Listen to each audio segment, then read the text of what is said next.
காங்கிரஸ் கட்சியின் தலைவர் செல்வ பெருந்தகை தன்னுடைய மகள் திருமண நிச்சயதார்த்த விழாவிற்கான அழைப்புதலை வழங்கி வருகிறார். முதலமைச்சர் மு.க.ஸ்டாலின், திருமாவளவன் உள்ளிட்ட அரசியல் கட்சி தலைவர்களுக்கு வழங்கி அழைப்பு விடுத்திருக்காரு. இந்த நிலையில அவர் வழங்கி வரக்கூடிய அழைப்புதலை வைத்து கிறிஸ்தவ மதத்தை சேர்ந்த செல்வ பெருந்தகை தனி தொகுதியில் போட்டியிட்டு வெற்றி பெற்று விட்டதாக பாஜக தலைமை செய்தி தொடர்பாளர் நாராயணன் திருப்பதி குற்றம் சாட்டியிருக்காரு.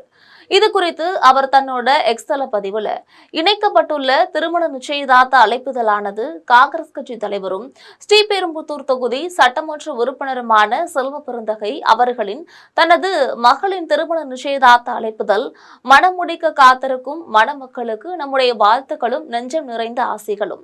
ஆனால் அதே நேரத்துல இந்த அழைப்புதலானது செல்வ பெருந்தகை அவர்களால் பதிவு செய்யப்பட்டது என்பது இங்கு குறிப்பிடத்தகுந்தது. இந்த அழைப்புதலின் வாசகங்கள் செல்வ பெருந்தகை அவர்கள் கிறிஸ்தவ மதத்தை சார்ந்தவர் என்பதை உறுதிப்பட தெரிவிக்கிறது எனவும், மேலும் செல்வ பெருந்தகை கிறிஸ்தவராகவோ இஸ்லாமியராகவோ இந்துவாகவோ இருப்பதில் நமக்கு எந்த பிரச்சனையும் இல்லை, ஆட்சேபனையும் இல்லை. ஆனால் ஸ்ரீபெரும்புதூர் சட்டமன்ற தொகுதியானது பட்டியலின சமுதாயத்திற்கு ஒதுக்கப்பட்ட தொகுதி என்பதும், அந்த தொகுதியில் பட்டியலினத்தை சார்ந்தவர்கள் மட்டுமே போட்டியிட வேண்டும் என்பதும் குறிப்பிடத்தக்கது.